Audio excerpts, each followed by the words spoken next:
किसानों को गाड़ी तले रौंद कर कुचलने की सजा अब बीजेपी नेताओं को मिलनी शुरू हो चुकी है।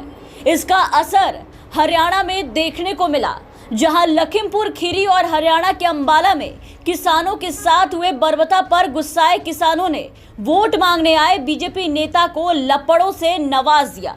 ये वीडियो देखिए। हरियाणा के इलाहाबाद से ये वीडियो सामने आया है, जहां बीजेपी उम्मीदवार उपचुनाव को लेकर के जब वहां एक गुरुद्वारे में पहुंचे तो वहां से धक्के मार के उन्हें बाहर फेंक दिया गया।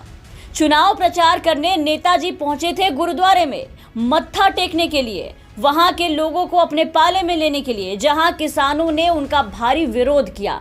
गोविंद कांडा को तो किसानों ने गुरुद्वारे से बाहर निकाला, जो कि बीजेपी उम्मीदवार थे, लेकिन इनके साथ मौजूद एक बीजेपी नेता जसवीर सिंह चहल को बुरी तरह से धक्के मार करके गुरुद्वारे से बाहर फेंका है। किसानों के विरोध को देखते हुए गोविंद कांडा के साथ मौजूद निजी सुरक्षा कर्मियों ने उन्हें वहां से जैसे तैसे बचाकर बाहर निकाला।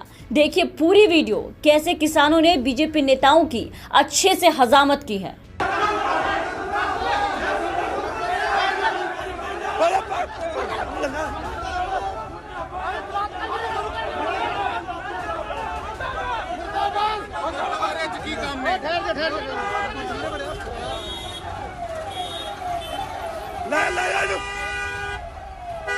तो जबरदस्त खातिरदारी हुई है बीजेपी उम्मीदवार की, और इसी को कहते हैं जस करनी तस भरनी।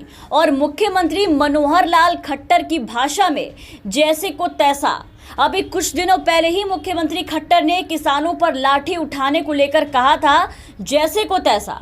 अब वही चीज उनके नेताओं के साथ यहां हो रहा है, जैसे को तैसा।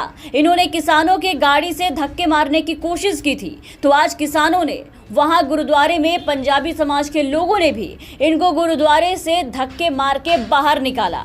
वो भी सीधा ऐसा धक्का मारा कि नेताजी गाड़ी के पास जाके फेंकाए हैं। और ये सब यूं ही बेवजह नहीं है, ये सब उसी के नतीजे हैं, उसी का जवाब है जो बीजेपी के नेताओं ने किसानों के साथ, उनके पूरे समाज के साथ किया है।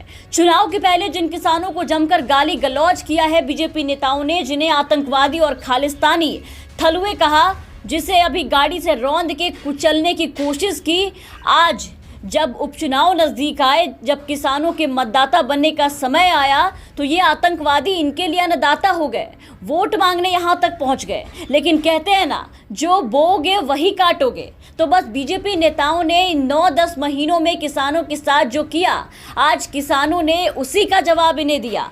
स्पेशल खातिरदारी, खूब अच्छी हजामत कर डाली है। ऐसा स्वागत किया है कि नेताजी भूले नहीं भूल पाएंगे। किसान आंदोलन के बाद अब लखीमपुर खीरी कांड के बाद बीजेपी के खिलाफ किसानों का गुस्सा और भी ज्यादा बढ़ता दिख रहा है। बीजेपी के लिए अब विपक्ष से ज्यादा मुश्किल किसानों का सामना करना है। 3 कृषि कानूनों के खिलाफ प्रदर्शन कर रहे किसानों ने एक रणनीति के तहत बीजेपी के नेताओं और उनके कार्यक्रमों का विरोध करना पहले से जारी रखा है। किसान लगातार विरोध कर रहे हैं। हरियाणा में बीजेपी सरकार और किसानों के बीच लगातार तनातनी चल रही है। सीएम मनोहर लाल खट्टर से लेकर के उनके मंत्री तक किसानों के खिलाफ तीखी टिप्पणी कर चुके हैं। और इसके अलावा कुछ दिन पहले बीजेपी सांसद नायब सिंह सैनी ने यहां लखीमपुर खीरी कांड को दोहराने की भी कोशिश कर डाली। किसानों को गाड़ी से कुचलने की कोशिश की थी, और उसी का नतीजा है कि किसान और भी ज्यादा भड़क गए और इस उपचुनाव में बीजेपी का जमकर विरोध कर रहे हैं। इससे पहले भी किसानों की रणनीति रही है कि बीजेपी जेजेपी के नेताओं का कोई भी कार्यक्रम नहीं होने दिया जाए। सीएम खट्टर से लेकर कई मंत्रियों को कार्यक्रम के दौरान इनका विरोध झेलना पड़ा, और आज तो धक्के मारकर सीधा गुरुद्वारे से बाहर कर दिए गए। ये धक्का सिर्फ गुरुद्वारे से बाहर तक ही सीमित नहीं है, ये धक्का बीजेपी के उपचुनाव में हार और आने वाले दिनों में राज्य से उनका सुपड़ा साफ होने तक के संकेत हैं। किसानों का गुस्सा जिस तरह से बढ़ता जा रहा है भाजपाइयों के खिलाफ, उससे राज्य में बीजेपी का चुनावी खेल बिगड़ सकता है। Bureau report, the VPN TV.